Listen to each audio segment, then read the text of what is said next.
Je m'appelle Julian, j'ai 34 ans. Lors du dernier repas de Thanksgiving, mon père a fait glisser une petite boîte cadeau couleur crème sur notre table en cristal et a annoncé à toute l'assemblée qu'elle allait changer ma pathétique existence. À l'intérieur se trouvait un contrat pour devenir l'assistant personnel de mon jeune frère. Alors que j'étais assis là, essayant de maintenir la paix et de simplement passer une fête de famille sans histoire, mon propre père m'a regardé droit dans les yeux et a dit « Les rêves sont faits pour ceux qui ont les moyens de se les payer, mon fils. Nous voulons simplement que tu ne sois pas notre honte. Prends ce travail. » Ils ont tous ri de moi, mes parents, mon frère, ma belle-sœur. Ils ont tous ricané à mes dépens devant les 14 personnes assises à cette table. Mais il y avait une chose qu'ils ignoraient. Pas une seule personne dans cette salle à manger ne savait que je suis le propriétaire majoritaire silencieux d'un empire logistique d'une valeur de près de 900 millions de dollars. Ils pensaient que j'étais un menuisier en difficulté qui avait besoin d'être sauvé. Et aujourd'hui, ce sont eux qui me supplient de leur accorder une seconde chance. Avant de vous raconter exactement ce qui s'est passé et comment ce dîner s'est transformé en l'instant le plus satisfaisant de toute ma vie, cliquez sur le bouton « J'aime » si vous croyez que la véritable justice finit toujours par triompher. Et n'oubliez pas de me dire dans les commentaires d'où vous regardez cette vidéo. Revenons maintenant à l'endroit précis où cette tempête a commencé. Il faut comprendre la dynamique profondément enracinée de ma famille pour véritablement saisir tout le poids de ce dîner de Thanksgiving. Nous avons grandi dans l'un de ces quartiers résidentiels impeccables et ultra compétitifs de Caroline du Nord, où la hauteur de votre pelouse et la marque de votre voiture déterminaient votre valeur absolue lors des réunions mensuelles de copropriété. Mon père, Garrison, était un homme qui mesurait l'amour uniquement à travers les chiffres.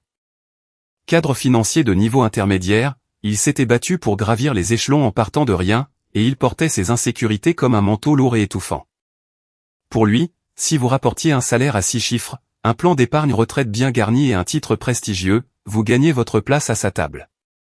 Vous obteniez son respect, son temps et son affection. Moins que cela, et vous n'étiez qu'une mise en garde, un fardeau. Pendant des années, j'ai été ce fardeau. J'étais l'exemple à ne pas suivre dont il parlait à voix basse lors des barbecues de quartier. Mon jeune frère, Preston, était l'enfant prodige. Il avait 3 ans de moins que moi, mais des années-lumière d'avance aux yeux de mon père. Preston a joué à la perfection le jeu de l'entreprise dès l'instant où il a su marcher. Il portait les bons vêtements, parlait avec cette intonation arrogante qui convenait et avait intégré une prestigieuse école de commerce grâce au fonds universitaire massif que mes parents avaient méticuleusement épargné pour lui. Il baisait les bonnes bagues et serrait les bonnes mains. Moi, en revanche, je ne me suis jamais intégré dans ce monde stérile et obsédé par l'argent. J'aimais travailler de mes mains. J'aimais l'odeur brute et honnête de la sciure de bois, le bourdonnement discret d'un moteur bien réglé et la paix d'esprit absolue procurée par le fait de ne pas avoir à prouver constamment sa valeur à une assemblée d'inconnus superficiels. Je construisais des choses tangibles.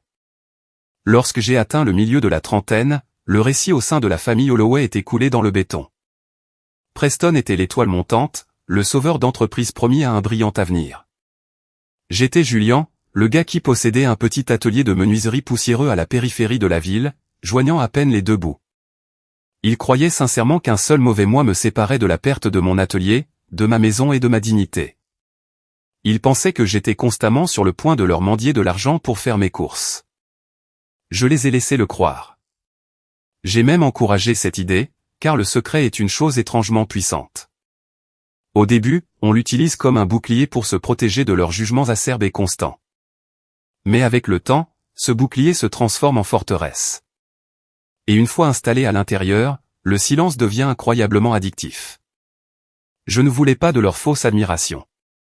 Je savais exactement comment ils réagiraient si j'apparaissais soudainement à une réunion de famille dans un costume italien sur mesure, descendant d'une voiture avec chauffeur, les courbettes soudaines, la fausse fierté, les mains tendues pour réclamer une part du gâteau.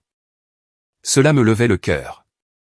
Je voulais voir exactement comment ma famille traitait quelqu'un dont elle croyait n'avoir absolument rien à tirer. Je voulais voir leur vrai visage lorsque les masques tombaient. Ils pensaient que je me noyais dans le petit bain, ils n'avaient aucune idée que je possédais l'océan tout entier. La boîte cadeau posée sur la table de la salle à manger devait être mon salut, le grand final de leur charité perverse. Elle était méticuleusement emballée dans du papier crème avec un ruban doré, manifestation physique de leur condescendance. C'était censé être l'instant glorieux où mon frère se pencherait avec grâce depuis son piédestal d'entreprise pour me sortir de la boue, consolidant ainsi son statut de roi bienveillant et prospère de la famille. Le contrat à l'intérieur offrait un salaire de 38 000 $ par an. La description de poste consistait essentiellement à porter la mallette de Preston, aller chercher son café, récupérer son pressing et servir de faire-valoir humain pour le faire paraître plus important aux yeux de son nouveau conseil d'administration. C'était un rôle taillé sur mesure pour une humiliation totale. Lorsque mon père a poussé cette boîte vers moi, la pièce a plongé dans un silence de mort. Le cliquetis des couverts en argent s'est arrêté. 14 paires d'yeux se sont braqués sur moi. Ils attendaient que la gratitude se lise sur mon visage. Ils attendaient que je m'effondre, que je les remercie chaleureusement et que j'admette enfin ma défaite totale devant leurs amis fortunés. J'ai baissé les yeux vers le contrat. J'ai regardé la dorure brillante sur l'entête de l'Arxé Homegood. Puis j'ai regardé le sourire suffisant et plein d'attente de mon frère, un sourire qui ressemblait tellement à celui de mon père qu'il m'a serré la poitrine. Je n'ai pas ressenti de colère à cet instant précis. Je ne me suis pas senti humilié. J'ai simplement éprouvé une pitié profonde pour les personnes assises autour de cette table. Car le contrat posé devant moi n'était pas une bouée de sauvetage. C'était un aveu. C'était la preuve irréfutable qu'il ne voulait ni d'un fils ni d'un frère. Il voulait un subordonné. Il voulait un serviteur qu'il pourrait exhiber pour se sentir mieux dans leur propre vie vide de sens. J'ai lentement repoussé ma chaise. Les lourds pieds en acajou ont crissé bruyamment contre le parquet impeccable, un son strident qui a résonné dans la pièce silencieuse. J'ai pris une lente et profonde inspiration, sentant les regards lourds et accusateurs de chaque personne me brûler la peau. Mais je dois m'arrêter ici un instant, car cette boîte cadeau, aussi insultante et dégradante fut-elle, était en réalité la chose la moins terrible qui devait se produire dans cette maison ce soir-là. Pour comprendre la véritable bombe atomique qui a explosé au moment du dessert, vous devez savoir exactement ce qui s'était passé 3 jours plus tôt. Car le piège n'avait pas été tendu à la table du dîner devant les invités. Il avait été amorcé lors d'un mardi tout à fait ordinaire, et il n'avait absolument aucune idée que je tenais déjà le détonateur dans la paume de ma main. 3 jours avant Thanksgiving, lors d'un mardi après-midi calme et ordinaire, l'air de Caroline du Nord était frais et annonçait l'hiver. J'étais agenouillé sur le sol en béton de mon atelier de menuiserie, juste à l'extérieur d'Asheville. Cet atelier était mon sanctuaire. Il sentait le cèdre brut, l'huile de lin et le vieux café. Je ponçais soigneusement les bords d'un coffret souvenir sur mesure pour l'une de mes clientes régulières, Fiona. Fiona est une femme âgée, douce et à l'esprit vif, qui vit juste au bout de la rue. Elle était appuyée contre mon établi et me racontait le divorce atrocement conflictuel de sa fille. C'était un véritable cauchemar, une bataille féroce pour la garde des enfants, des disputes haineuses pour des biens immobiliers et des avocats qui vidaient entièrement leurs comptes en banque. Cette boîte en cèdre que je fabriquais était destinée à son jeune petit-fils, pour qu'il puisse y ranger ses cartes de baseball préférées. C'était un petit havre de paix matériel au milieu du chaos d'un foyer brisé. Je l'écoutais, hochant lentement la tête, laissant le mouvement répétitif et rythmé du papier de verre apaiser mes pensées. Je ne donnais aucun conseil non sollicité. Je lui offrais simplement un espace paisible pour se confier. Pour Fiona, pour le propriétaire de la quincaillerie locale et pour le reste de la ville, je suis simplement Julien le menuisier, ce gars discret et fiable qui conduit un vieux Ford F-150 rouillé de 2008, porte des chemises en flanelle usée et facture des prises honnêtes pour un travail bien fait. À 16 heures précises, Fiona m'a payé en espèces, m'a chaleureusement remercié d'une tape sur l'épaule et a quitté l'atelier. Dès que la clochette au-dessus de la lourde porte en bois a retenti pour se refermer, isolant le monde extérieur, toute mon attitude a changé. J'ai essuyé la fine couche de sueur sur mon jean, verrouillé le pêne dormant de la porte d'entrée et monté l'escalier étroit en bois grinçant menant au grenier au-dessus de mon atelier. Ce grenier ne ressemblait en rien à l'espace de travail d'un humble artisan. C'était un bureau insonorisé et hautement sécurisé dont la construction avait coûté plus cher que la valeur totale du bâtiment.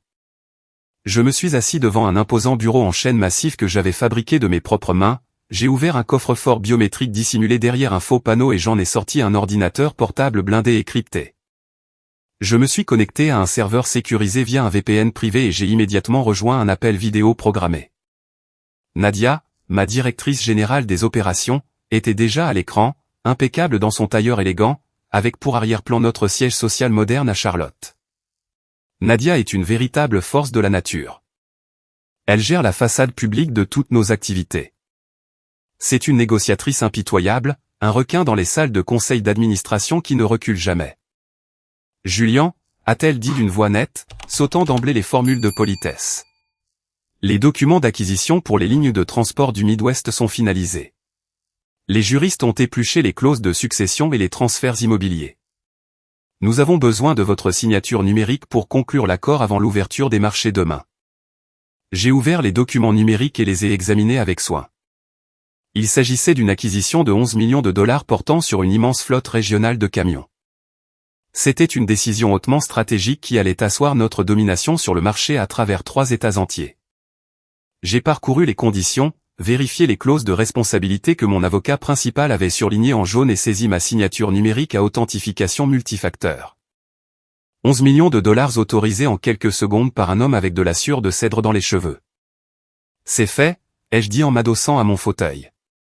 À quoi ressemblent nos prévisions financières trimestrielles à l'approche des fêtes? Exceptionnellement solide, a répondu Nadia en ajustant ses lunettes, un rare sourire effleurant ses lèvres. Cedar Linfrecht est actuellement valorisé à un peu moins de 900 millions de dollars. Nous dominons totalement le secteur de la chaîne logistique. Nos marges bénéficiaires ont augmenté de 12% et la presse spécialisée perd à nouveau la tête en publiant des théories extravagantes pour tenter de découvrir l'identité du propriétaire majoritaire.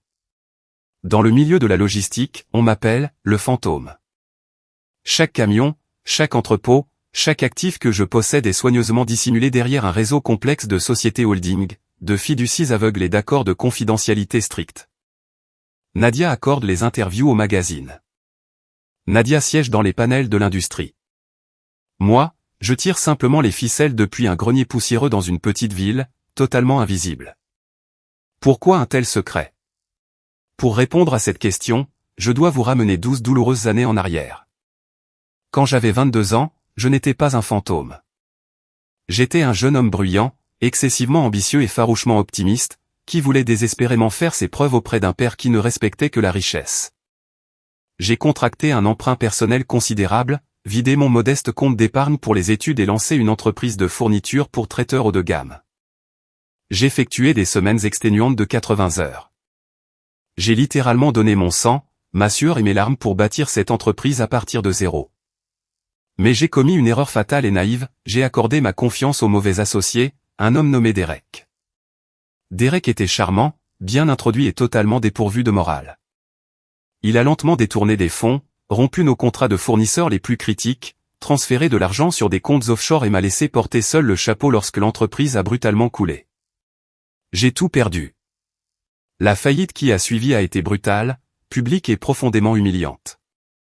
Je suis rentré pour Thanksgiving cette année-là, le cœur complètement vide, écrasé par le poids d'une dette colossale. J'espérais désespérément un peu de bienveillance, une simple main sur l'épaule, un mot de mon père me disant « Nous sommes fiers que tu aies essayé, mon fils. Tu vas rebondir. » Au lieu de cela, j'ai franchi la porte d'entrée pour tomber dans un guet-apens méticuleusement préparé. Mon père avait disposé le salon formel comme une salle d'audience. Il était assis dans son immense fauteuil en cuir inclinable tel un juge sur le point de prononcer une sentence de mort. Ma mère était assise avec raideur à ses côtés, le visage totalement dépourvu d'empathie. Et Preston, qui débutait tout juste sa brillante carrière de jeune cadre, souriait d'un air narquois depuis le canapé de prix, appréciant visiblement le spectacle. Ils m'ont fait asseoir sur un petit pouf dur en plein milieu de la pièce. Je me sentais comme un criminel en plein procès. Mon père n'a pas prononcé un seul mot de compassion. Il a procédé à une autopsie méthodique et féroce de mes échecs. Il a énuméré chaque erreur commise, chaque dollar perdu, traitant mes rêves brisés et mon esprit anéanti comme une souillure répugnante sur le nom de la famille Holloway. Tu n'as tout simplement pas les épaules pour les affaires réelles, Julian, avait lancé mon père d'une voix suintant le dégoût et la déception. Les rêves sont faits pour ceux qui ont les moyens de se les payer. Ce n'est pas ton cas. Arrête de jouer à faire semblant et cesse de nous faire honte devant nos amis. Je suis resté assis sur ce petit pouf, fixant les motifs complexes du tapis persan, sentant quelque chose d'essentiel se briser définitivement dans ma poitrine. C'était comme assister aux funérailles du fils qu'il voulait que je sois. J'ai compris à cet instant précis que leur amour était entièrement transactionnel. Il était conditionnel. Il dépendait exclusivement du salaire que je gagnais, du titre inscrit sur ma carte de visite et du prestige que je pouvais apporter à leur cercle social. J'ai quitté cette maison le lendemain matin avant même le lever du soleil. Je n'ai pas dit au revoir. J'ai accepté un travail exténuant de nuit dans un immense centre de distribution glaciale près de Charlotte. J'ai commencé tout en bas, sur les quais de chargement, soulevant de lourdes caisses jusqu'à ce que les muscles de mon dos hurlent de douleur. Mais je ne me suis pas plaint. J'ai observé. J'ai appris le fonctionnement du réseau logistique complexe de l'intérieur. J'ai constaté les gigantesques inefficacités qui coûtaient des millions à l'industrie. À 24 ans, travaillant sur un ordinateur portable bon marché dans un minuscule appartement, j'ai appris seul à coder. J'ai développé un logiciel propriétaire d'optimisation des itinéraires qui réduisait le gaspillage de carburant de près de 20%. Au lieu de le vendre à mes patrons pour une modeste prime, j'ai démissionné. J'ai créé Cedar Linfrect avec un seul camion en leasing, mon logiciel et une détermination sans faille. J'ai bâti mon empire dans l'ombre. Je l'ai construit là où ma famille ne pouvait pas scruter mon succès, critiquer mes méthodes ou tenter de s'attribuer le mérite de mon travail acharné. Je suis devenu le fantôme, car un fantôme n'a jamais à s'asseoir sur un petit pouf pour recevoir la leçon d'un homme qui ne respecte que le solde d'un compte en banque. De retour dans mon grenier après avoir raccroché avec Nadia, mon téléphone portable personnel a vibré sur le bureau. C'était un message de groupe. J'ai regardé l'écran fissuré de mon ancien téléphone. La discussion s'intitulait « Préparatif Thanksgiving ». Elle avait été créée par ma belle-sœur, Valérie. Valérie est un cas d'école, issue d'une vieille bourgeoisie prétentieuse, elle conduit des voitures de luxe qu'elle n'a pas payées et traite toute personne gagnant moins de 6 chiffres comme des domestiques. En lisant les messages qui s'affichaient rapidement à l'écran, mon sang s'est glacé. Valérie s'était précipitée pour créer ce groupe afin de coordonner le dîner à venir. Mais dans sa hâte d'organiser la soirée parfaite, elle avait complètement oublié d'exclure mon numéro de la liste des destinataires. Les messages constituaient le script détaillé de ma propre humiliation imminente. Valérie, d'accord, le plan de table est définitivement fixé. Julien est au bout de la table, près de la porte de la cuisine, pour ne pas apparaître sur les photos principales. Papa, parfait. Je porterai le toast principal juste après avoir servi le vin cher. J'annoncerai officiellement la nouvelle promotion de Preston et son salaire. Assurez-vous que tout le monde applaudisse bien fort. Maman, c'est 280 000 $. Je vais m'assurer que les voisins soient au courant dès demain. Mais rappelez-vous, personne ne doit mentionner le poste d'assistant pour l'instant. Ne gâchez pas la surprise. Valérie, exactement. Qu'ils se sentent d'abord un peu rabaissés. Laissons le contraste s'installer. Ensuite, Preston lui remettra la boîte cadeau juste avant le dessert. Je suis resté parfaitement immobile, fixant l'écran allumé de mon téléphone. Je regardais les petites bulles de saisie apparaître et disparaître au fur et à mesure qu'il peaufinait avec jubilation la chorégraphie de mon exécution sociale. Pas une seule personne dans cette discussion n'a fait remarquer que j'étais présent. Pas une seule personne n'a exprimé la moindre hésitation quant à la cruauté inouïe de ce plan. Ils ne préparaient pas un repas de fête familiale. Ils organisaient une attaque ciblée déguisée en embuscade, conçue pour briser mon moral et me contraindre à la soumission. Une version plus jeune et plus fragile de moi-même aurait immédiatement répondu, dénoncé leur comportement toxique ou simplement refusé de venir. Mais je n'étais plus ce gamin brisé.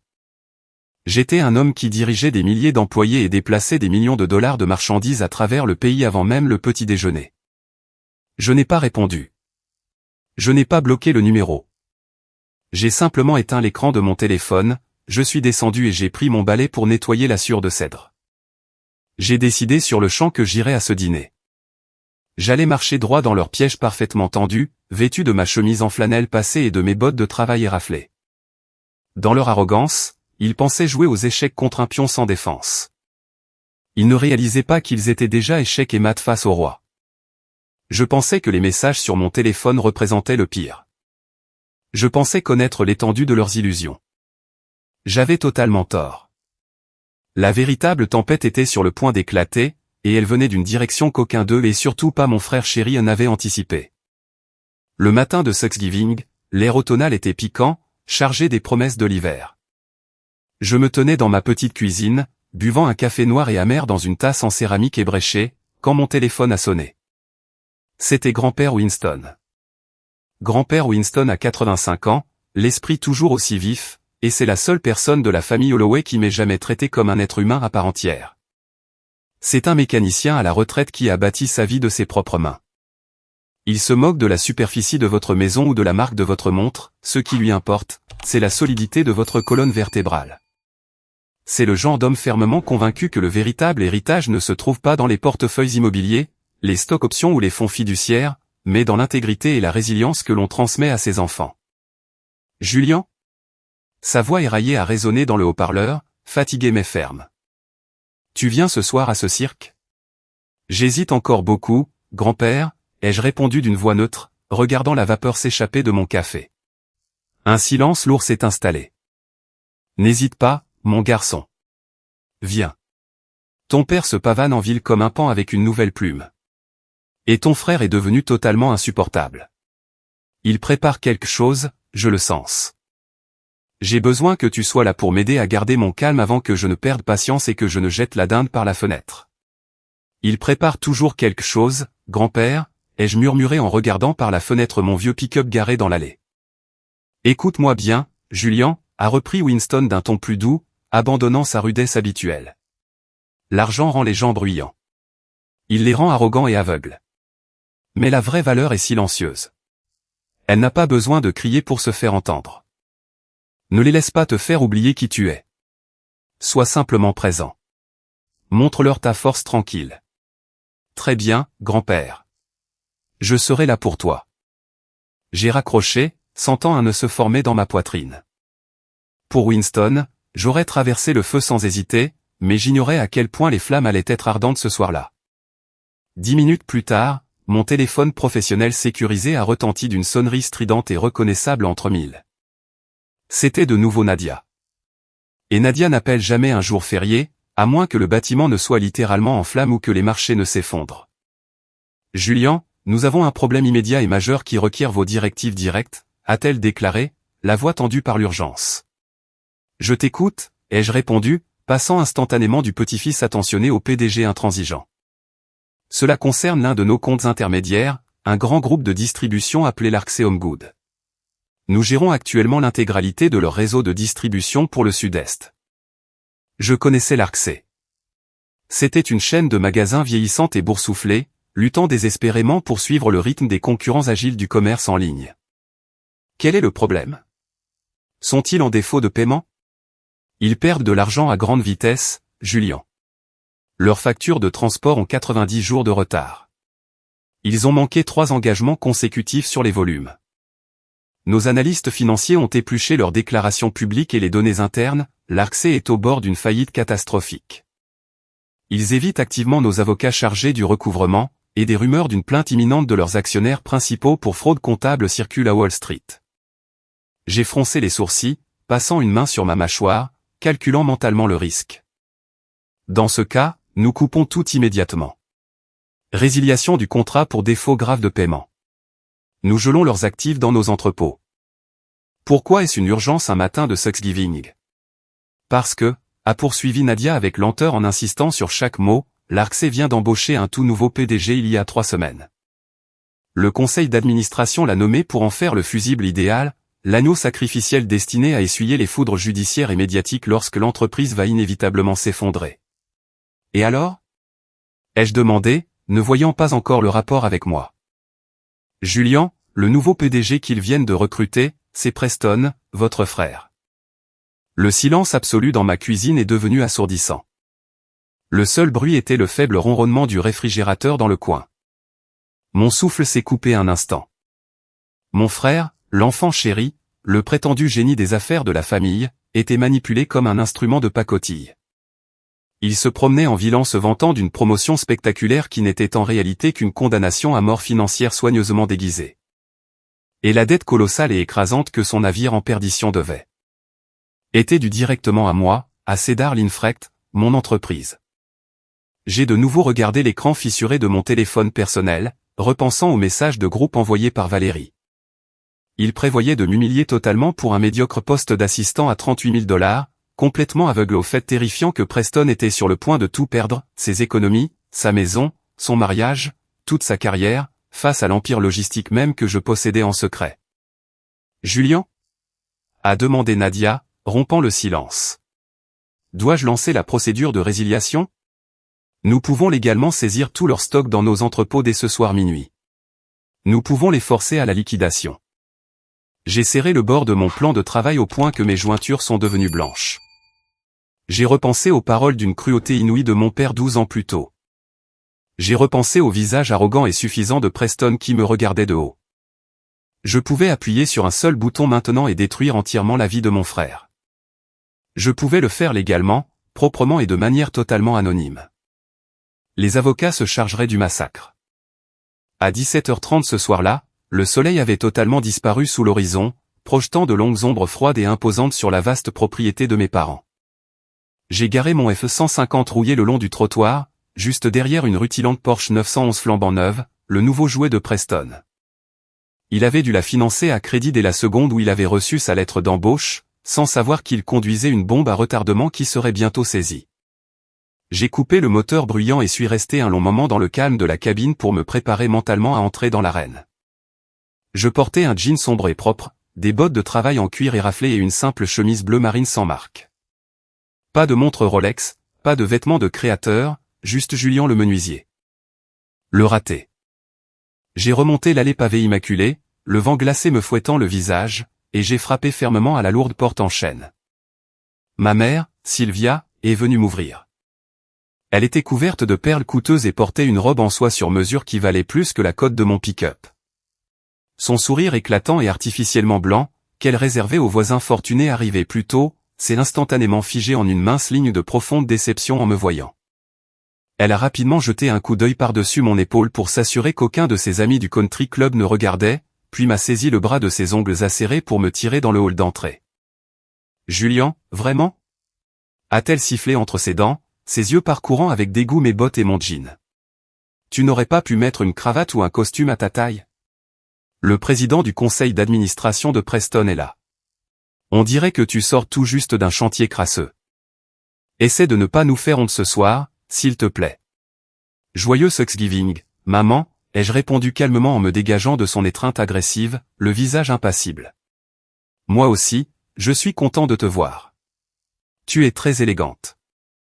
La vaste demeure sentait la dinde rôtie, le grand cru importé et un parfum sucré entêtant. Le salon officiel semblait tout droit sorti d'un catalogue d'immobilier de prestige. Valérie se tenait près de l'immense cheminée en pierre, riant beaucoup trop fort, une coupe de champagne en cristal à la main. Preston trônait au beau milieu de la pièce, d'une arrogance absolue dans son costume italien ajusté, gesticulant avec assurance au fil de ses paroles. Et puis je l'ai aperçu, debout près du bar en acajou, sirotant un alcool ambré, se tenait un homme plus âgé aux cheveux argentés et aux yeux perçants, calculateur. Il portait un costume sur mesure qui respirait la richesse générationnelle discrète. Je l'ai immédiatement reconnu, c'était Carlton, le président du conseil d'administration de l'Arksey Homegood, l'homme même qui complotait dans l'ombre pour faire de mon frère le bouclier humain de son entreprise corrompue et mourante. J'avais déjà rencontré Carlton 2 ans auparavant, dans une salle de conférence aux parois de verre hautement sécurisées du centre-ville de Charlotte. Cedar Linfrecht avait alors remporté un contrat massif d'entrepôts régionaux en surenchérissant largement sur son entreprise.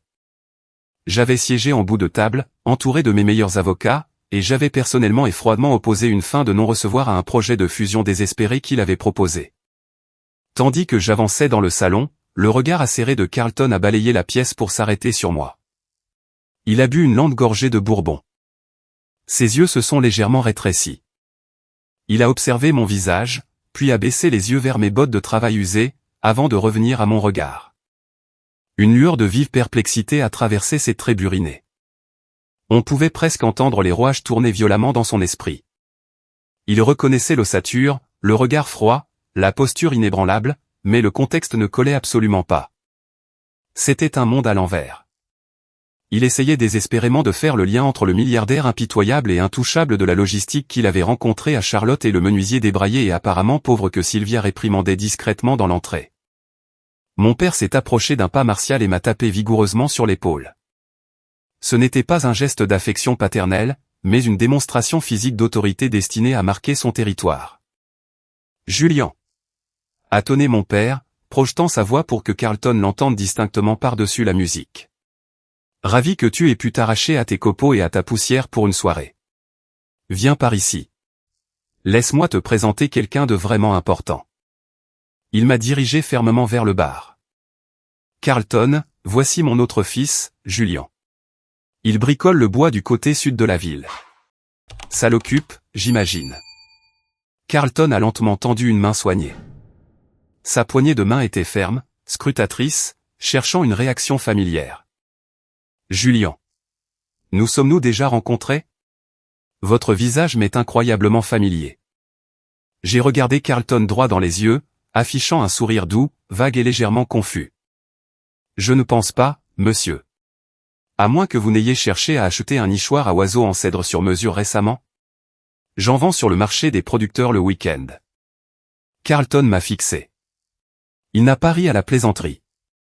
Il a continué à me dévisager comme s'il voyait un fantôme qu'il n'arrivait pas tout à fait à identifier, une menace dont il ne parvenait pas à mesurer l'ampleur. Et j'ai su à cet instant, en plongeant mon regard dans celui de l'homme sur le point de détruire mon frère, que le piège était parfaitement en place. Le dîner fut un modèle absolu de guerre psychologique dissimulée sous les dehors d'une réunion de famille policée. La table était interminable, digne d'un roi médiéval et de sa cour. La porcelaine fine était parfaitement disposée, l'argenterie ancienne étincelante. Ma mère avait méticuleusement et perfidement orchestré le plan de table pour maximiser la portée de leur plan. Preston et Valérie étaient assis en plein milieu, encadrant Carlton et son épouse aristocratique, Pénélope. Ils étaient les vedettes de la soirée.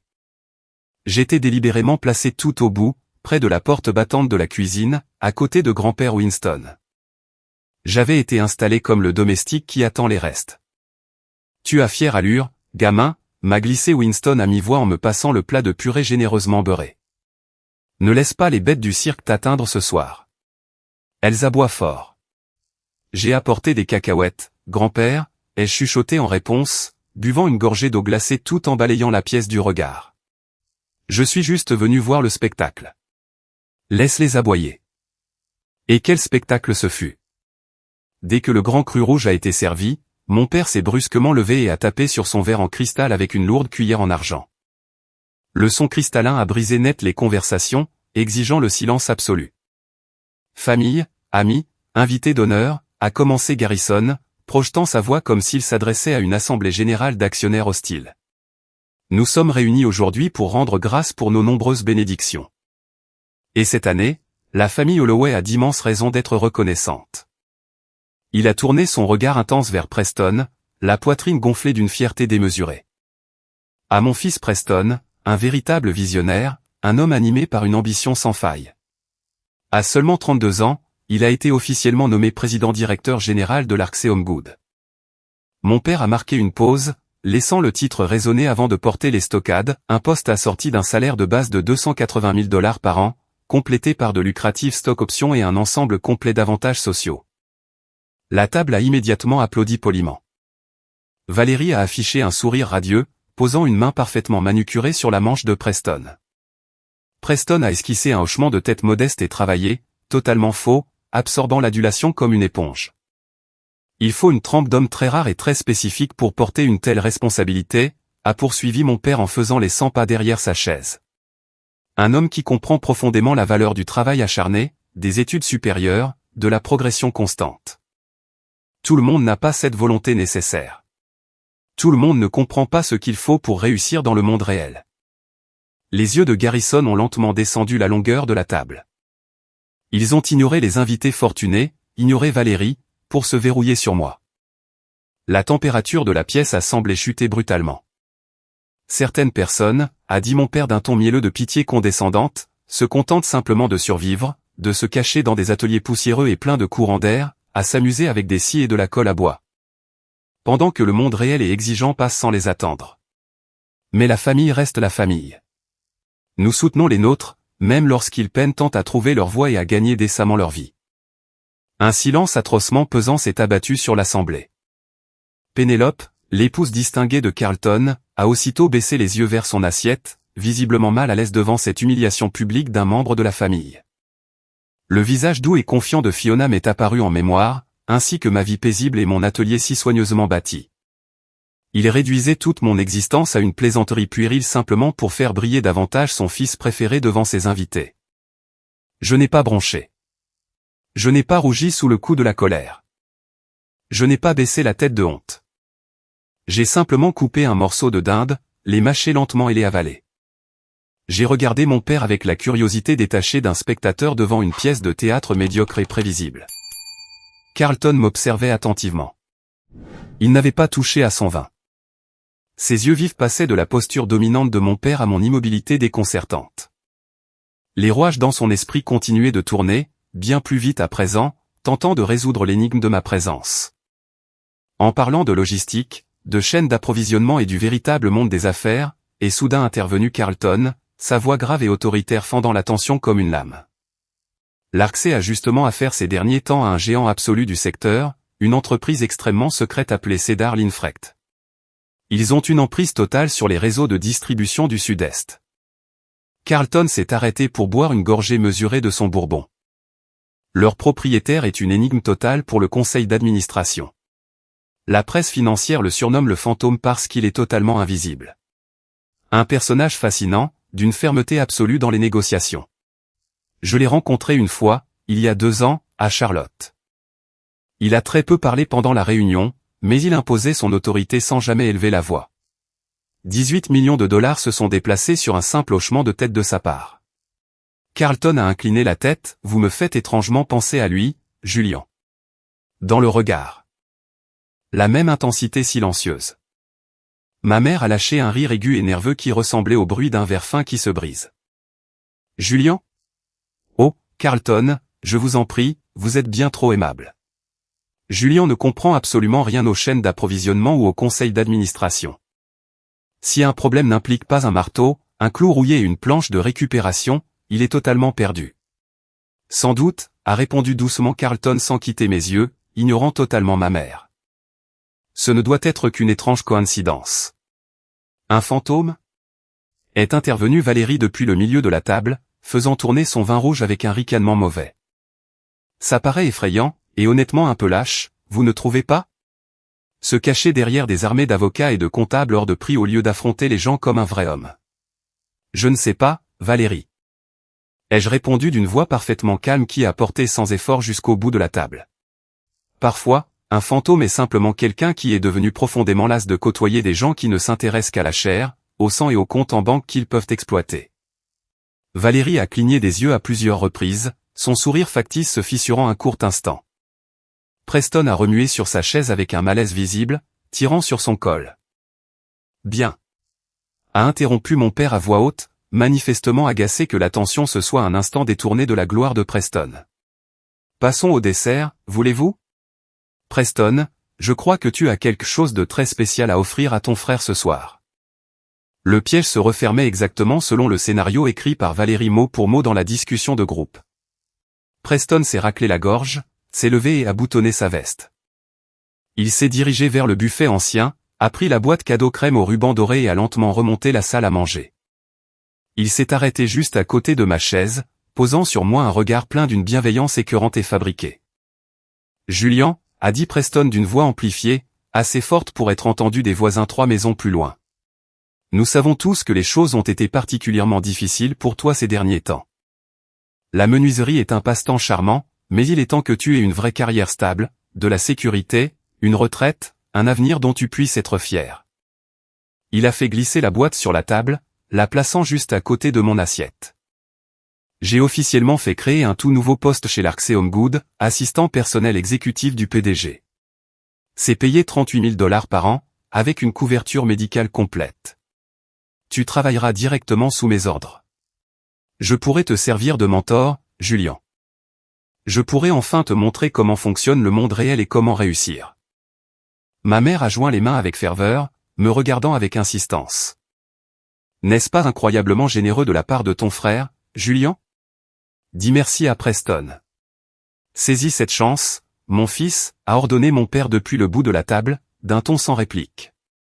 Ne laisse pas ton stupide orgueil gâcher cette opportunité. C'est la seule vraie chance que tu auras jamais de faire quelque chose de ta vie.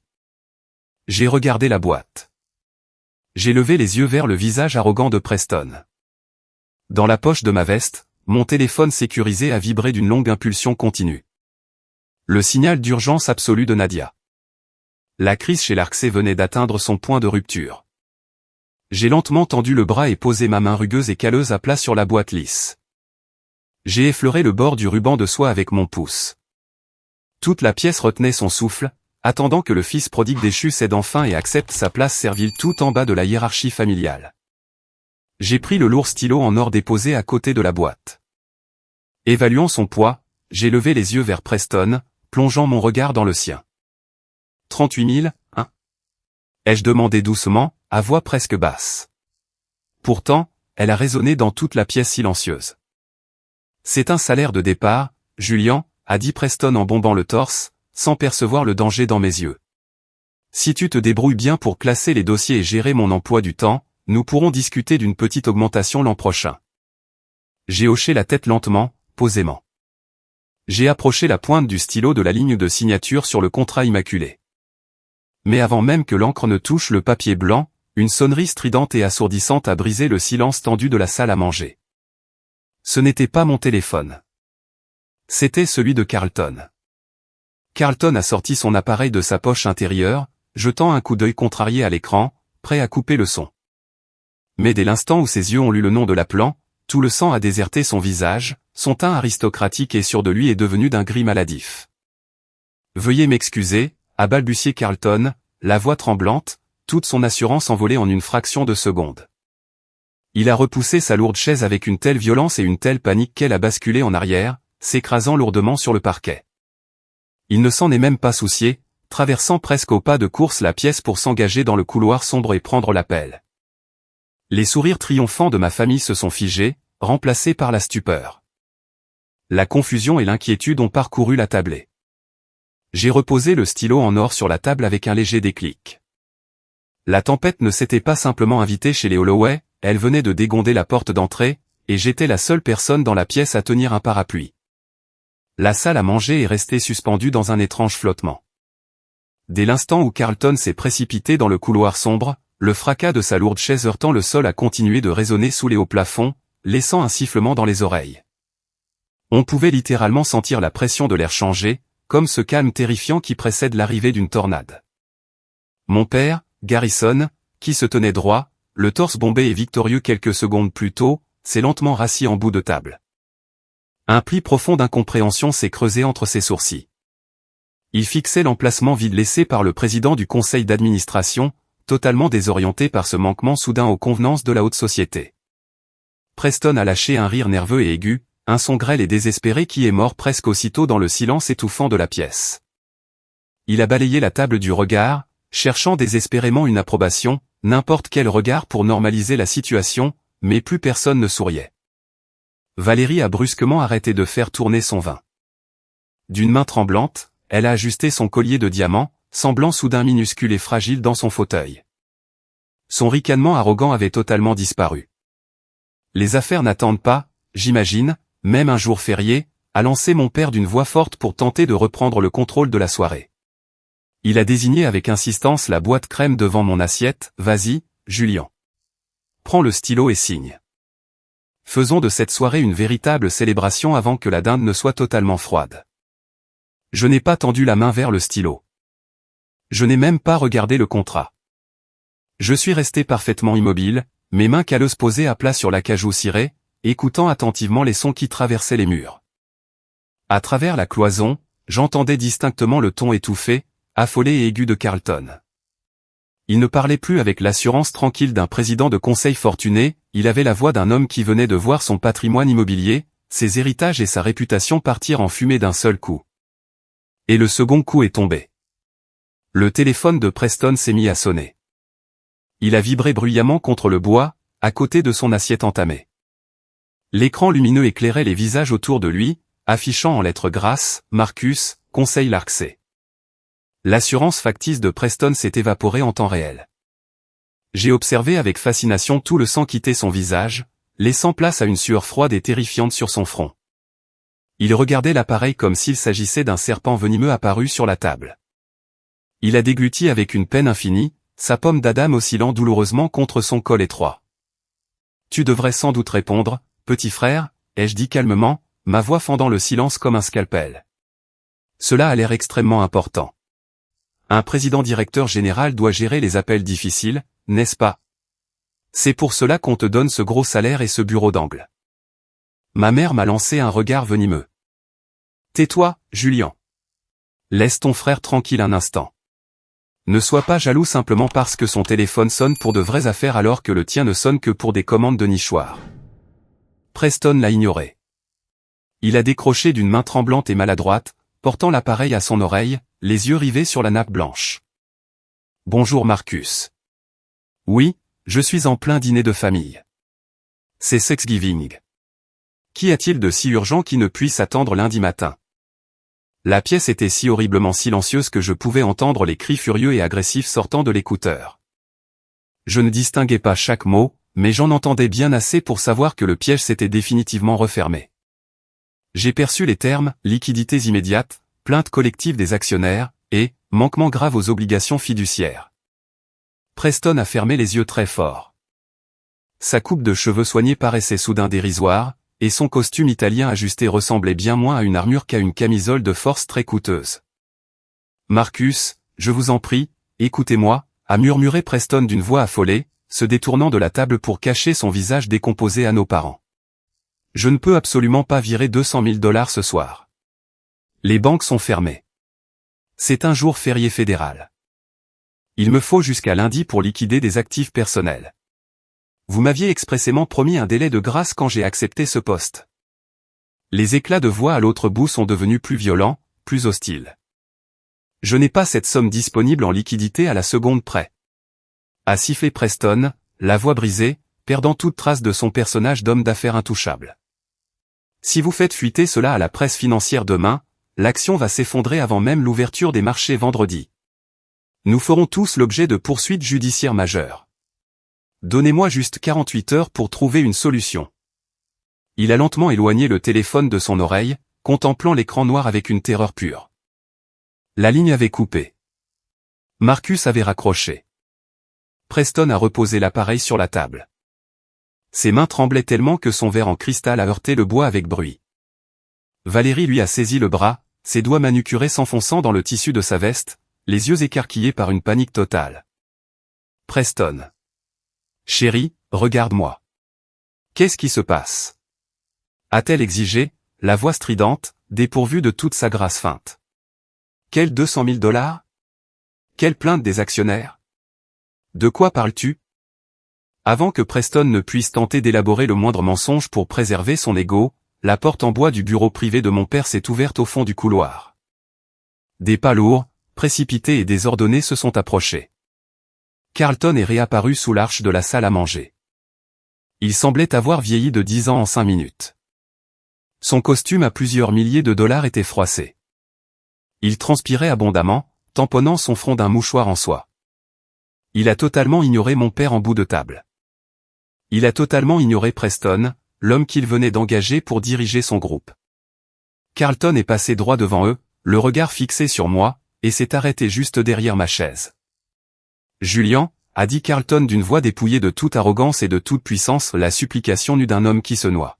« J'ai besoin de vous parler en privé, immédiatement. » Mon père s'est levé d'un bond, sa chaise crissant sur le sol, le visage empourpré de colère et de stupeur. « Carlton, que se passe-t-il enfin? Parler à Julian? C'est un menuisier, il travaille dans un garage. S'il y a une urgence commerciale concernant l'Arxé Homegood, c'est à Preston qu'il faut vous adresser. C'est lui, votre président directeur général. » Carlton a lentement tourné la tête et a regardé mon père avec une pitié absolue, le regard que l'on porte à un inconscient qui ignore qu'il marche sur une mine active. « Garrison, » a dit froidement Carlton, sans la moindre chaleur, « votre second fils n'est qu'un homme de paille inutile. Il n'a aucune importance dans la situation actuelle. J'ai besoin de parler à l'homme qui détient le pouvoir absolu dans cette pièce. » Il a de nouveau tourné ses yeux suppliants vers moi. J'ai pris tout mon temps. Sans me presser, j'ai ramassé ma serviette en tissu, me suis essuyé lentement les lèvres, puis les reposé à côté de mon assiette intacte. Je me suis levé, ajustant ma chemise en flanelle. J'ai regardé Preston au bout de la table, qui me dévisageait avec des yeux écarquillés, terrifiés et incompréhensifs. « Montrez-moi le chemin du bureau, Carlton, » ai-je dit calmement. J'ai suivi cet homme brisé dans le couloir sombre jusqu'au bureau privé de mon père. Cette pièce était le sanctuaire suprême de Garrison, un monument érigé à ses insécurités, tapissé de livres reliés qu'il n'avait jamais lus et de diplômes encadrés destinés uniquement à impressionner les visiteurs. Carlton a refermé la lourde porte en acajou derrière nous et a tourné le verrou en cuivre d'un coup sec. Dès que le loquet a cliqueté, le puissant et richissime président de l'Arcset s'est effondré contre le bord du bureau en chêne. Il m'a regardé, respirant avec peine, les dernières pièces du puzzle s'assemblant enfin dans son esprit paniqué. « C'est vous » a soufflé Carlton en se frottant violemment le visage de ses mains tremblantes. Ce regard froid. Cette absence totale de réaction à table. La façon dont vous avez regardé ce misérable contrat d'embauche comme une vulgaire ordure. C'est vous l'unique propriétaire de Cedar Linfrecht. Vous êtes le fantôme. Je me suis avancé vers le grand fauteuil en cuir près de la fenêtre, le fauteuil précis dans lequel mon père s'asseyait jadis pour me faire la morale sur mes échecs, mon manque d'ambition et ma prétendue incapacité à survivre dans le monde réel. Je m'y suis assis confortablement, croisant une cheville sur mon genou, parfaitement serein dans l'antre du lion. Mon équipe de juristes s'occupe habituellement de ce genre de réunions informelles et désespérées, Carlton, ai-je dit d'une voix totalement atone, dénuée de la moindre pitié. Mais puisque nous sommes les invités de mon père pour Thanksgiving, je vous accorde exactement 2 minutes pour m'expliquer pourquoi Marcus, membre de votre conseil, menace actuellement mon jeune frère de poursuites financières massives. Carlton a dégluti.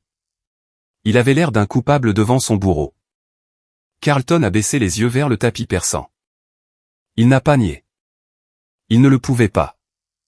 Julian, je vous en supplie. A-t-il imploré en relevant la tête, les yeux emplis d'un désespoir total. Je jure devant Dieu que j'ignorais qu'il était votre frère. Si j'avais su que Preston Holloway était lié au fantôme, je n'aurais jamais permis au conseil de le prendre pour cible. S'il vous plaît, vous devez lever le gel des actifs.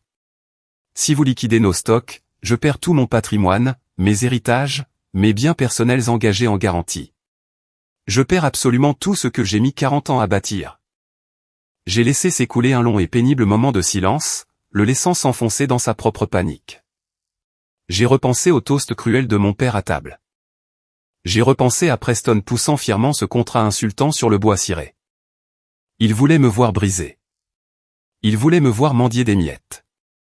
Et à la place, j'étais assis dans le fauteuil de mon père, regardant un magnate de l'industrie supplier littéralement pour sa survie financière. Tout votre héritage repose sur la fraude d'entreprise et l'exploitation cynique de personnes naïves, Carlton, ai-je lâché dans un murmure glacial qui a fait baisser la température de la pièce. Vous n'êtes pas en position de me demander des faveurs. Vous allez retourner dans cette salle à manger. Vous allez vous asseoir sur votre chaise et vous allez écouter très attentivement ce que j'ai à dire à ma famille. Je me suis lentement levé du lourd fauteuil en cuir et j'ai déverrouillé la porte du bureau. J'ai remonté le long couloir tamisé, mes lourdes bottes de travail résonnant sourdement sur le parquet ciré, tel un conte à rebours. Carlton me suivait de près, la tête basse, avançant comme un condamné mené à l'échafaud. Lorsque je suis revenu dans la salle à manger, l'atmosphère était saturée d'une angoisse toxique et étouffante. L'air semblait si lourd qu'on aurait pu le couper au couteau. Mon père faisait les 100 pas avec fureur devant la baie vitrée, les mains jointes dans le dos. Ma mère se massait violemment les tempes, terrassée par une migraine causée par la perte de contrôle sur sa soirée idéale. Valérie tapait frénétiquement sur son téléphone, ignorant totalement Preston, qui restait figé sur sa chaise, fixant son assiette vide comme une statue. Tout le monde s'est arrêté de bouger dès que j'ai franchi le seuil. Tous les regards se sont immédiatement tournés vers Carlton, attendant une explication, priant pour que le puissant président rétablisse l'ordre et dissipe ce chaos soudain. Mais Carlton n'a pas dit un mot. Il s'est contenté de regagner silencieusement sa place, a redressé sa chaise et s'est assis lourdement, fixant ses mains tremblantes. Je me suis dirigé vers ma place attitrée au bout de la table, la place réservée aux ratés de la famille. J'ai regardé la boîte cadeau couleur crème. J'ai ramassé le lourd stylo en or destiné à sceller ma soumission. Preston a lentement levé les yeux vers moi, une lueur d'espoir désespéré et pathétique brillant dans son regard rougi. Il pensait sincèrement que j'allais signer. Il croyait qu'au milieu de l'effondrement de son univers professionnel, il pouvait encore exercer une forme d'autorité sur moi, il avait désespérément besoin d'une victoire, d'un subordonné à diriger pour se sentir à nouveau puissant dans une pièce qui lui échappait totalement. Julian. A balbutié Preston d'une voix éraillée et faible, dépouillée de toute sa superbe. S'il te plaît, signe le contrat. Finissons la fête. Revenons à la normale. J'ai regardé mon jeune frère. Je n'éprouvais pas une once de haine envers lui à cet instant. Je ne ressentais qu'une profonde et lourde tristesse pour ce garçon que notre père avait méticuleusement façonné pour en faire une coquille vide, un homme insécure et désespéré.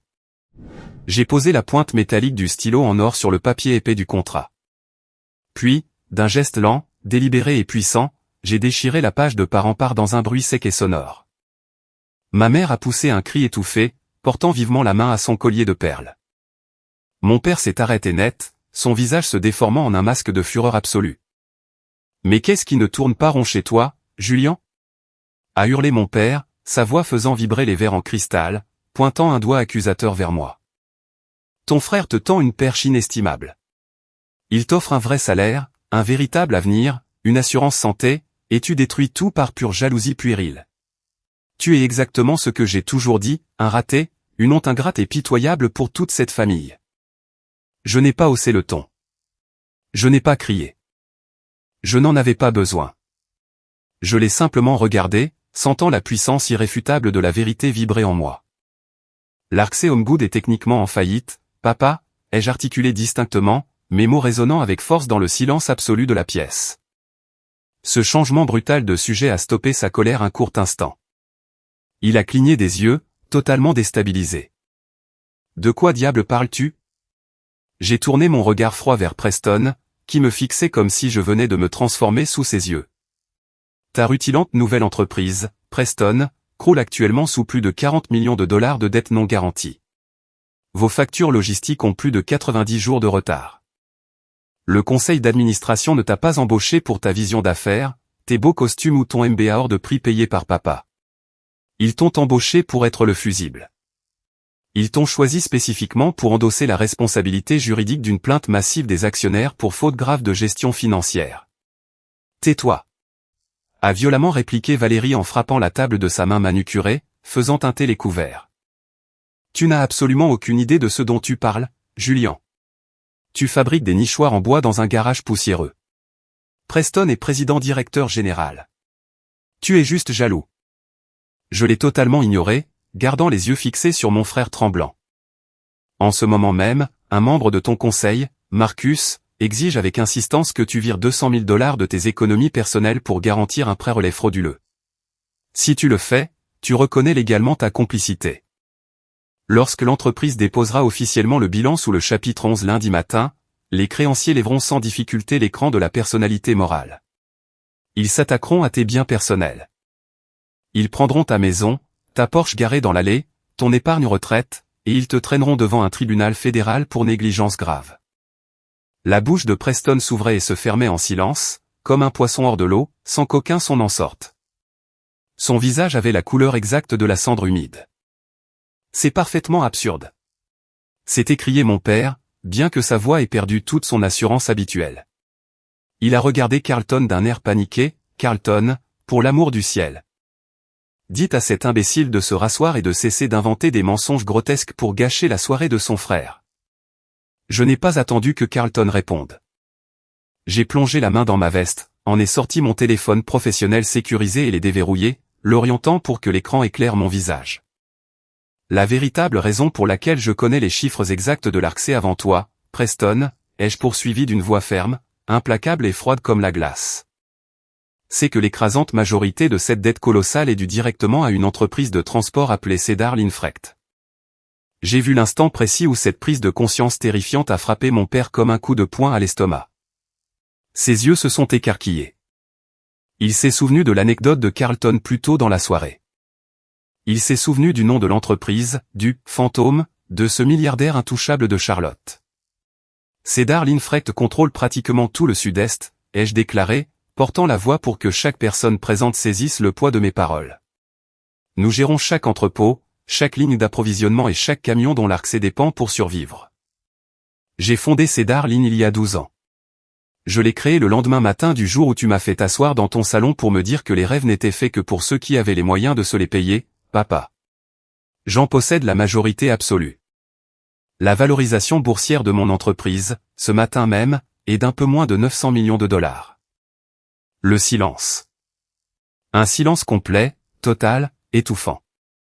Le bruit assourdissant de 14 visions du monde arrogantes volant simultanément en éclats. Ma mère a laissé échapper un rire étrange, aigu et saccadé, le rire purement défensif d'un esprit refusant d'admettre la réalité.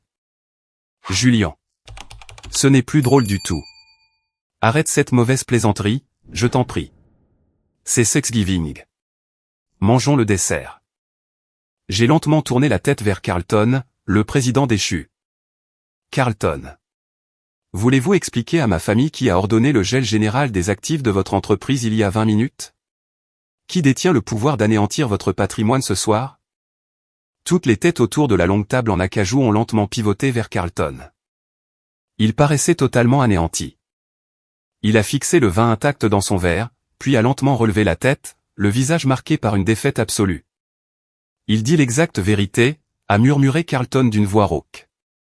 Pourtant, ces mots ont résonné comme un coup de massue. Julian Holloway est l'unique propriétaire majoritaire de Cedar Linfrecht.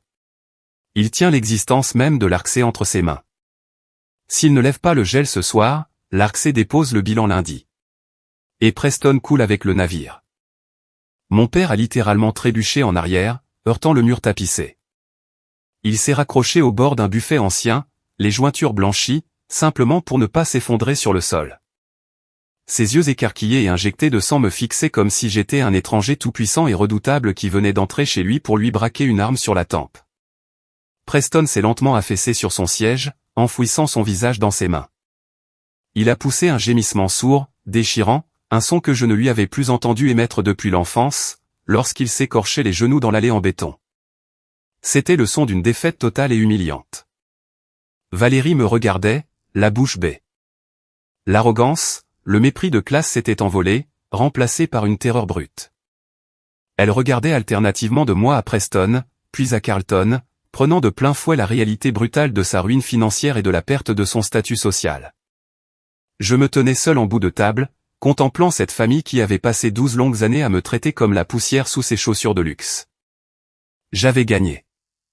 J'avais exposé leurs mensonges, brisé leurs illusions prétentieuses et prouvé ma valeur dans le seul langage qu'ils comprenaient, le pouvoir absolu et la fortune vertigineuse. Faisons une courte pause. Merci d'être resté avec moi jusqu'ici, vous êtes formidables. Aidez-moi en aimant la vidéo et en écrivant le chiffre 1 dans les commentaires pour que je sache que vous avez suivi cette histoire jusqu'à ce point. Cela aide d'autres personnes à découvrir ce récit et me montre que mon expérience a un sens pour vous. Votre soutien est ma plus grande motivation pour partager la suite. Le silence qui a suivi cette révélation était lourd, épais, suffocant. On avait l'impression d'essayer de respirer sous l'eau. C'était l'effondrement indéniable de la hiérarchie de la famille Holloway, une hiérarchie toxique bâtie sur une fausse fierté, des titres pompeux et des comptes en banque, qui partaient en fumée sous mes yeux. Mon père, Garrison, fut le tout premier à rompre le silence. J'ai vu son visage traverser une succession rapide d'émotions contradictoires, une stupeur immense, une profonde incompréhension, une terreur absolue, puis enfin une volte-face calculée. Garrison était un survivant impitoyable du monde des affaires. Il savait exactement comment s'adapter lorsque le rapport de force basculait radicalement. Il s'est lentement décollé du mur. Il s'est redressé, a épousseté d'un geste une poussière invisible sur sa veste, a pris une inspiration tremblante et son visage s'est transformé en un masque écœurant de fierté artificielle. Julian. A dit mon père d'une voix devenue chaude et paternelle qui m'a soulevé le cœur de dégoût. Il a fait un pas vers moi, ouvrant grand les bras, un large sourire plaqué sur le visage, mon Dieu. Mon fils si brillant, si incroyable. Je le savais. Au fond de moi, j'ai toujours su que tu avais ce potentiel extraordinaire en toi. Un empire logistique. 900 millions de dollars. Je suis tellement fier de toi, mon fils. Tu nous as tous dépassés. Il avançait pour m'étreindre. J'ai fait un pas en arrière très net, délibéré. J'ai levé la main, paume vers l'avant, le stop en net. N'y pense même pas, ai-je dit d'une voix tranchante, glaciale, dénuée de la moindre chaleur. Ne fais pas un pas de plus vers moi. Mon père s'est figé, les bras suspendus dans le vide. Une lueur de contrariété et de colère a traversé son regard avant qu'il ne la masque derrière une expression de tristesse feinte. Julian, je t'en prie. Je suis ton père. J'exprime simplement ma fierté devant ton immense succès. Pourquoi me repousses-tu? Tu n'as pas le droit d'être fier de moi ce soir, papa, ai-je affirmé en le fixant avec un dégoût total. Il y a 1 heure, dans cette même pièce, tu me regardais et tu me traitais de raté. Tu me disais que j'étais une honte pitoyable. Tu as comploté avec Valérie et maman pour m'humilier devant tes amis fortunés en m'imposant un contrat dégradant à 38 000 $. Tu ne m'aimais pas il y a 1 heure. J'ai pointé un doigt ferme vers sa poitrine, la seule chose qui a changé entre tout à l'heure et maintenant, c'est un chiffre. Un chiffre gigantesque sur mon compte en banque. Tu ne m'aimes pas, papa. Tu ne m'as jamais aimé. Tu n'aimes que ce chiffre. Tu aimes le prestige. Et tu n'as aucun droit sur ma réussite, parce que j'ai bâti ma vie entière précisément pour la tenir le plus loin possible de toi. Le visage de mon père s'est empourpré d'un rouge sombre et disgracieux. Sa mâchoire s'est serrée au point que les muscles saillaient sous sa peau. Il a lentement baissé les bras, la fausse chaleur paternelle s'évaporant pour ne laisser que l'homme froid, calculateur et profondément insécure qu'il avait toujours été.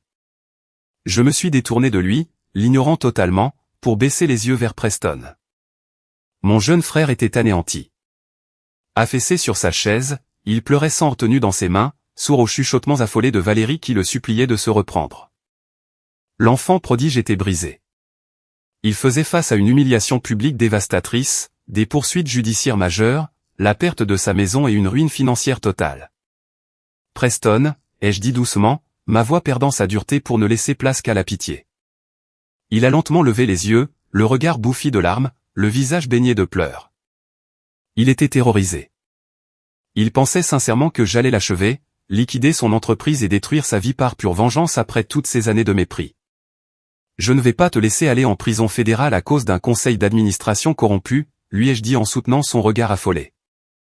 Preston a poussé un soupir tremblant et saccadé de pur soulagement. Mais, ai-je poursuivi en levant un doigt ferme, je ne vais pas non plus te laisser repartir sans avoir appris ce que valent réellement les choses dans ce monde. Je me suis de nouveau tourné vers Carlton, qui me fixait avec des yeux suppliants. Carlton, écoutez-moi très attentivement, ai-je ordonné sur le ton inflexible que j'employais lors des négociations de plusieurs millions de dollars. Cedar Linfrecht va immédiatement accorder un délai de paiement à l'Arksey. Je vais lever le gel des actifs dès ce soir.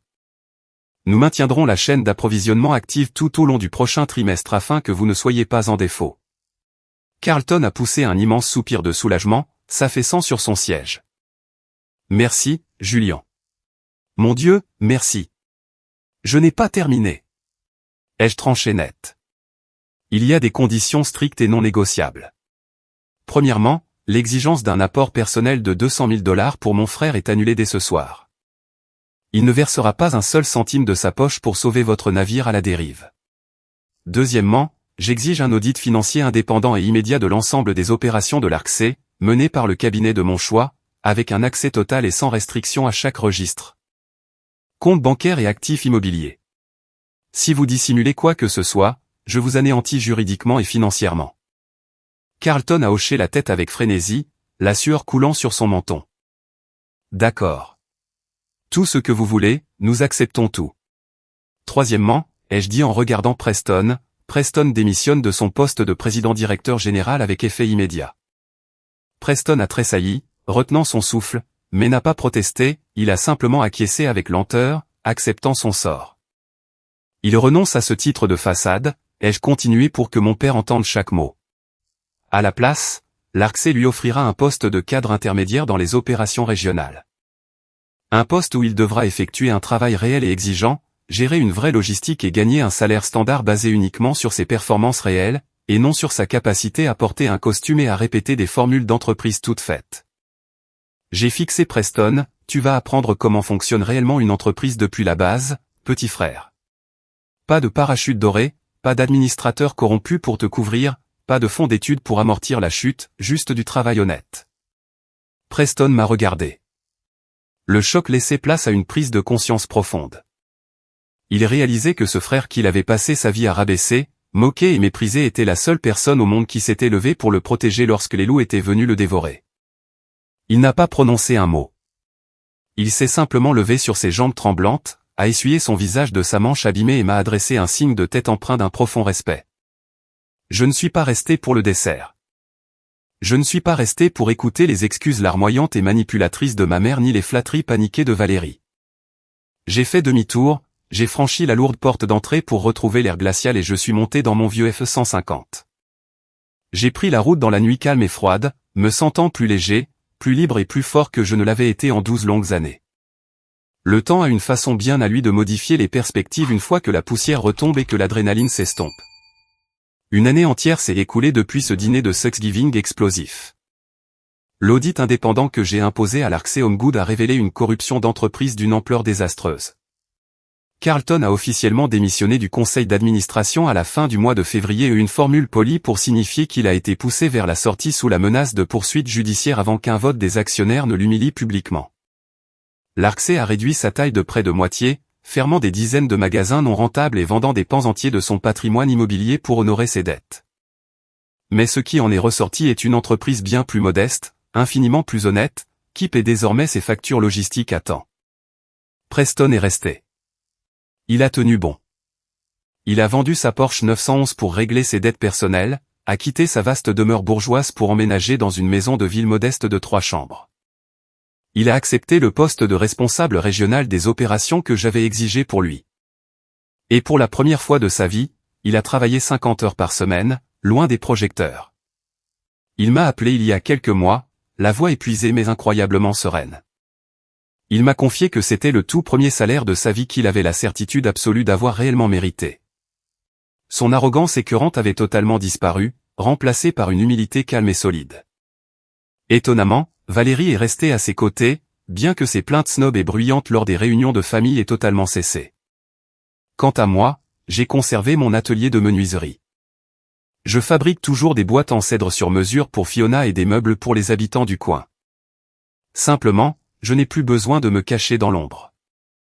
Le grand secret du « fantôme » a fini par fuiter dans la presse locale au printemps, comme cela arrive toujours avec ce genre de secret.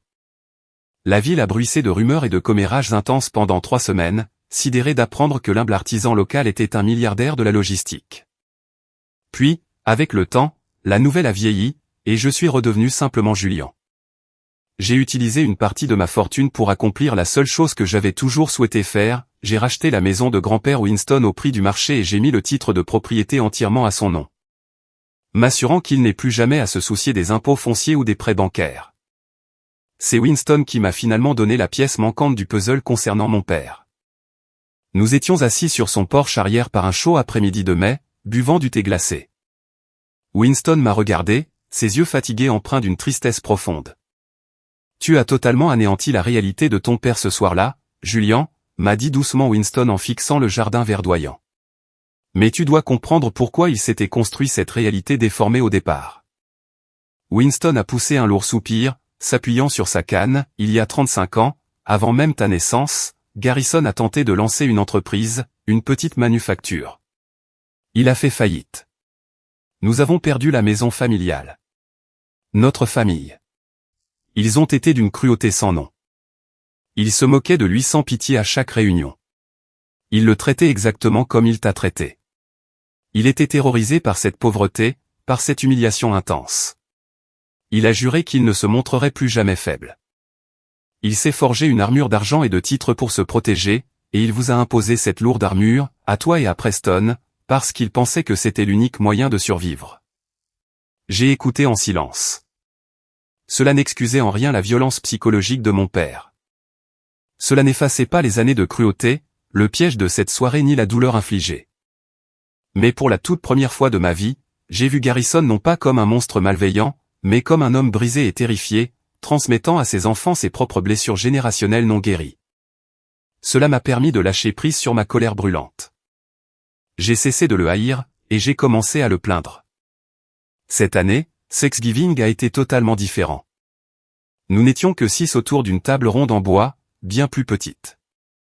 Il n'y avait pas de verre en cristal hors de prix, pas de carton de placement calligraphié dictant notre rang social, et aucun titre pompeux n'a été mentionné. Mon père paraissait plus âgé, plus fatigué, mais nettement moins rigide. Il apprend encore lentement à exister dans un monde où il ne peut plus contrôler ses fils par l'argent ou par la honte. Pendant le dîner, il a essayé de raconter une anecdote sur mon entreprise à ma mère, trébuchant maladroitement sur les mots, terrifié à l'idée d'être maladroit ou de paraître arrogant. L'entreprise de Julien. La société de logistique. a bafouillé papa en me regardant avec inquiétude pour chercher mon approbation. C'est vraiment une affaire importante.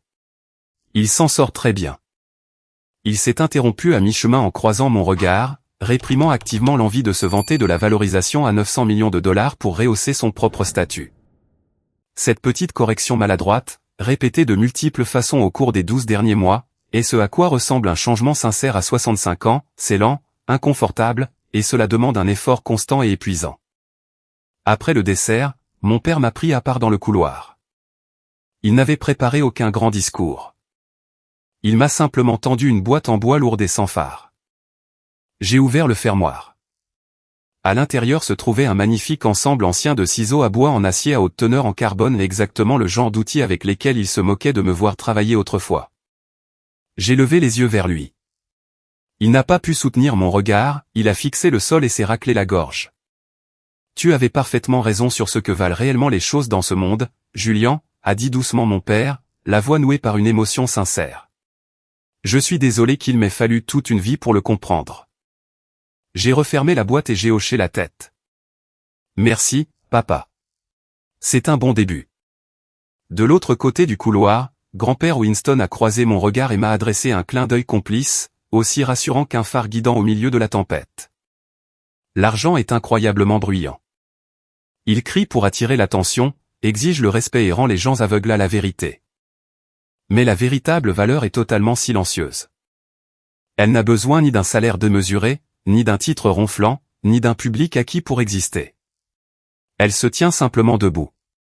Cette année, pour la première fois de ma vie, ma famille a enfin baissé la voix, et j'ai totalement cessé de me cacher dans le silence. Si les personnes que vous aimez ne vous voient que lorsque vous brillez, si elles ne vous estiment que lorsque vous apportez un titre prestigieux ou un gros chèque à leur table, la chose la plus courageuse que vous puissiez faire n'est pas de cacher votre lumière dans l'ombre. Et ce n'est pas non plus de les éblouir par votre succès par pure vengeance. C'est de vous tenir debout en pleine lumière, dans toute votre stature, et de les laisser décider de ce qu'ils souhaitent faire de ce spectacle. Voilà mon histoire, un dîner, un contrat profondément insultant, et une signature que je n'ai jamais donnée. Avez-vous déjà vécu une situation similaire avec votre propre famille? Avez-vous déjà dû poser une limite stricte pour protéger votre propre valeur? Partagez votre histoire dans les commentaires ci-dessous, je lis absolument chacun d'entre eux. Et n'oubliez pas d'aimer et de vous abonner pour ne pas manquer la prochaine aventure.